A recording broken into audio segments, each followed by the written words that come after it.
약간 교주 같으신데 지금 말씀하시는 느낌이 약간 교주 같으신데. 부정하지 않겠습니다. 근데 그러면 우리 황 대표님은 박 교수님의 어떤 얘기에 딱 꽂히신 거예요? 그렇게 물어보시면 내가 야 저거 딱 어디에 내가 처음에 이제 육자산업이라는 단어를 사실 네네. 처음 이야기를 해주셨기 때문에 그게 굉장히 이제 마음에 왔죠. 네네. 그 내용 중에 가장 처음 밝힌 게 뭐냐면 온리원이라는 단어가 있어요. 육자산업에 보면 그게 이제 항상 머리에 남아 지금도 남아 있죠. 온리원. 그게 뭐 박사님은 박사님대로 설명했겠지만 저는 또 내 나름대로 해석을 또 하고 있거든요. 그럼요. 내가 할 수 있는 가장 최고의 상품을 만들자.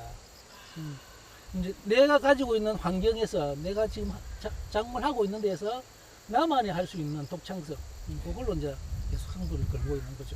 온리원. 예, 그래서 제 상품들이 대부분이 좀 차별화가 좀 있습니다. 온리원. 예, 그게 기준이죠 지금은.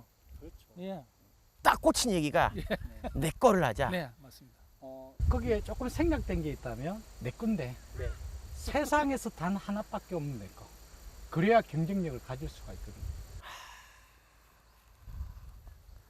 요즘 제가 많이 헤매고 있는 부분이거든요. 뭘 해야 좋을까? 뭔가 무너지지 않는 탑을 쌓고 싶다는 네. 막연한 기대를 가지고 있어요. 갑자기 방송에서 어떤 제 인생의 카운셀링을 상담을 하게 되는데 이게 옛날에 그런 얘기가 있었거든요. 형들이 그러더라고요. 40대 초중반이 되면 남자에게 위기가 온대요. 이직을 할 것이냐 전직을 할 것이냐 이 일을 계속 할 거냐 아니면 직장을 옮길 것이냐 아니면 다 때려치고 딴 걸 할 거냐. 그 저한테도 그런 위기가 왔거든요. 뭔가를 내가 새로 시작해야겠다 하는데 지금 말씀하신 것처럼 뭔가 그냥 막연하게 무너지지 않는 탑을 쌓겠다는 것만 있고 온리원 그게 지금 나한테 없어. 근데 그거는 제가 이제 저하고 네네. 전국 농블레스를 찾아가시면서 사실은 제가 여러 가지 법칙 중에 네. 많은 분들이 첫 해도 마찬가지였지만 거의 7시 맞습니다. 온리원에 네. 대한 부분들을 제일 좋아하셔요. 근데 그 부분은 역설적으로 또 다르게 이야기를 하면 우리 원석 씨 같은 경우에 저 개그맨이에요. 어떻게 보면 저랑 농블레스 따라다니는 사람이에요. 근데 그 이전의 아이덴티티는 뭐냐면 내 조원석은 이런 사람이야. 이게 온리원인 거죠. 어떠한 잡이나 레포트를 하거나 다른 게 중요한 게 아니라 나는 어떤 사람을 대할 때 농부를 대할 때 일반인을 대할 때 항상 진정성을 가지고 담아서 말해주는 뭐야 이 온리원이 뭘까? 저 지금 왔어요. 저 왔어요. 자, 들깨 키우신다 그랬어. 들깨 농부라 그랬어. 들깨 농부라는데 들깨가 다 들깨지. 무슨 온리원? 예? 들깨인데 들깨는 많죠. 들깨 많잖아요. 그렇죠. 근데 세상에 하나밖에 없는 들깨라고요? 그렇죠. 지금 주위를 한번 돌려보시겠어요? 이게 들깨밭이거든요. 뭐 좀 빨간색이 보이지 않나요? 들깨면 우리가 먹는 그 고기에 싸먹는 삼겹살에 먹는 깻잎 아니에요? 깻잎. 초록색. 네, 깻잎. 깻잎. 그쵸, 그 깻잎이잖아요. 그렇죠. 근데 파란색인데 이게 좀 다르네요. 이게 오늘 제가 우리 농블레스 3호로 우리가 이 하동을 왔고 이 핸스만 우리 농부님을 찾아온 농블레스 오늘의 포인트입니다. 들깨를 빨갛게 키우신 노하우가 있나 봐요.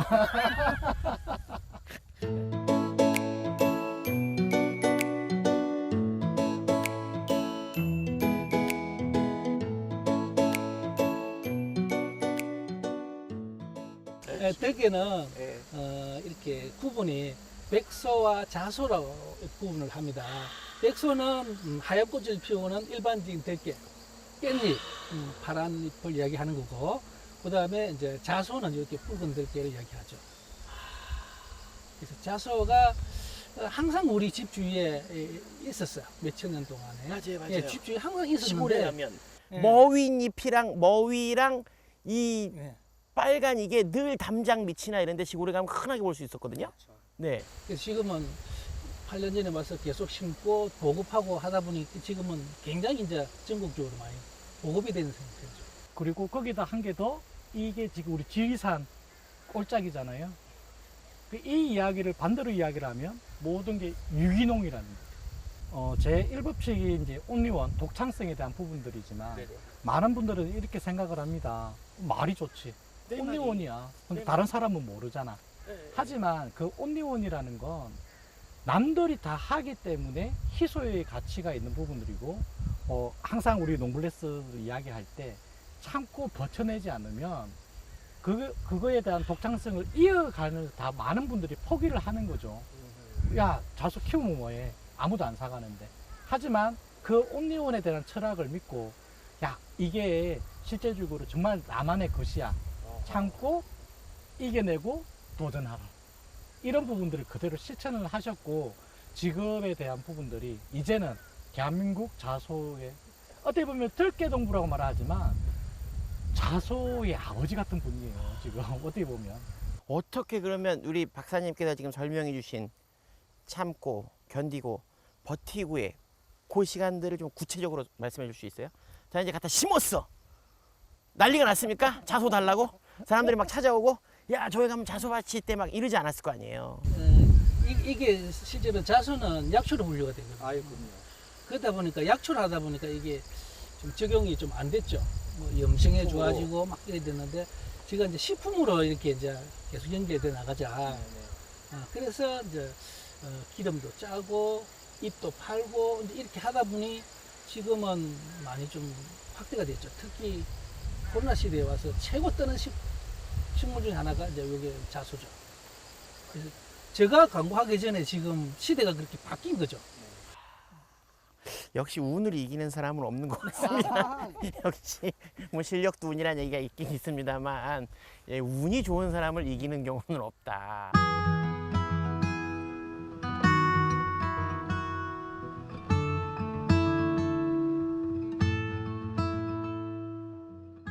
저는 사실은 이 부분에서 운이라 생각하지 않습니다. 그래요? 네, 왜냐면 이걸 남들이 다 그래 일반 들깨를 하는데 자소에 대한 부분들이라는 건 이 농부님만의, 우리 선생님만의 철학이 곁들여지지 않으면 모든 사람들이 아마 손가락질을 할 거예요.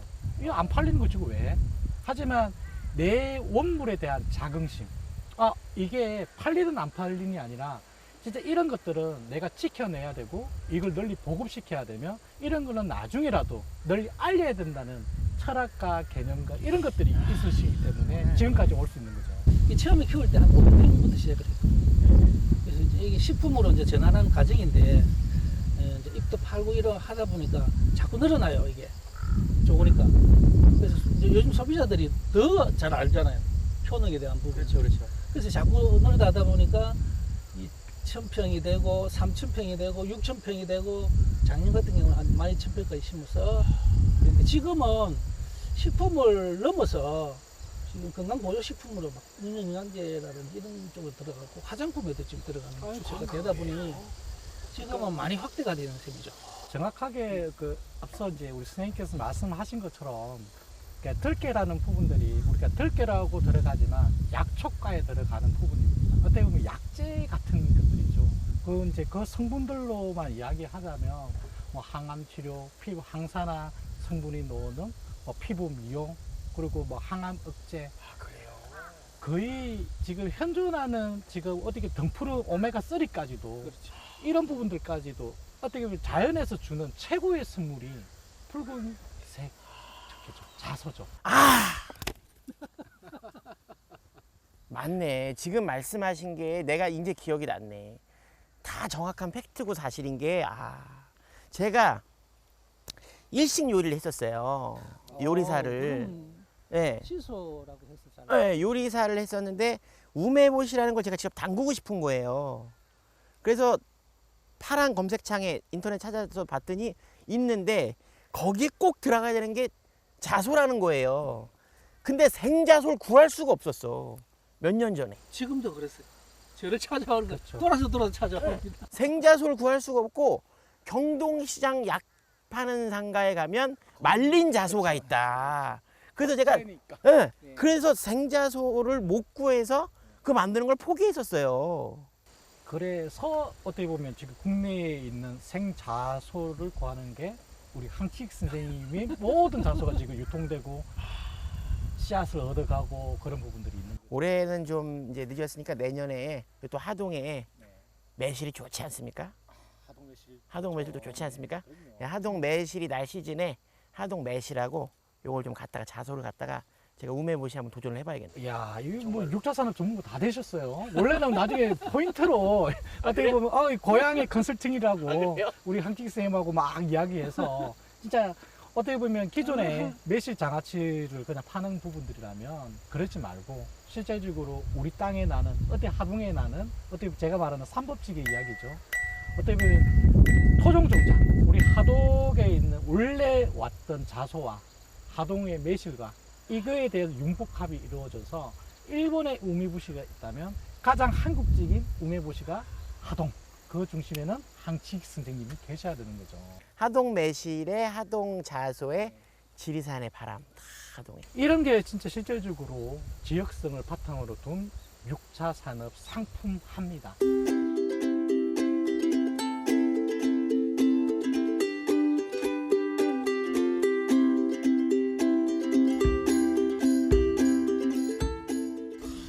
그러니까 여기서 조금 더 이야기를 하자면 뭐 제 교육의 강연 내용 중이기도 한데요.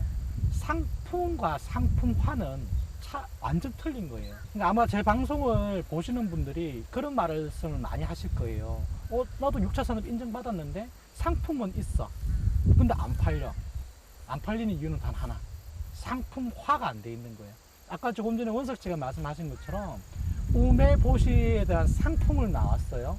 상품화가 되려고 하면 뭐가 들어가야 되죠? 예를 들어서 우리 제철 축제하고 연계를 하고 녹차 축제하고 연계를 해서 어떻게 보면 우메보시를 딱 받았는데 우리 한킥 선생님 농장 팜파티 초대권이 같이 들어오고 그렇게 들어갈 때 상품화가 되는 거지. 근데 많은 분들은 어느 농업기술센터가 되었던 많은 사람들은 이 상품에만 주목을 하는 거예요. 그러니까 확장성이 없고 실패를 할 수밖에 없어요. 왜요? 팔로 개척이 안 되거든요. 이렇게 받아들여도 됩니까? 만드는 게 문제가 아니다. 그죠? 상품을 만드는 게 문제가 아니라 이 상품을 어떻게 팔 것이냐가 더 큰 관건이다. 그게 어떻게 보면 또 오법칙의 이야기죠. 그래요? 오법칙은? 오법칙은 이제 고객 지향성에 대한 부분이고 판단은 농부나 지자체에서 하는 것이 아니라 이걸 돈 주고 사 먹으려고 하는 사람들. 예를 들어서 우리 우메보시 이야기 나왔으니까 선생님 우메보시에 대한 부분들을 좋아서 사 먹는 사람도 있지만 하동과 같이 함께 팔아야 된다는 거죠. 실제적으로. 예를 들어서 이게 우리가 들깨 농사도 지으시지만 또 다른 농사도 짓는 부분이 있어요. 그러니까 현장에서는 또 일손 부족에 대한 부분들도 있고 또 우리 입장에서는 그런 체험과 또 엮어서 그러니까 결국은 우메보시 너무 좋아라 해서 사시는 상품을 사시는 분도 있겠지만 제가 어떻게 보면 농블레스 이제 한국형 6차 산업화 원포인트 레슨이라면 하동과 함께 우메보시를 같이 팔아야 된다.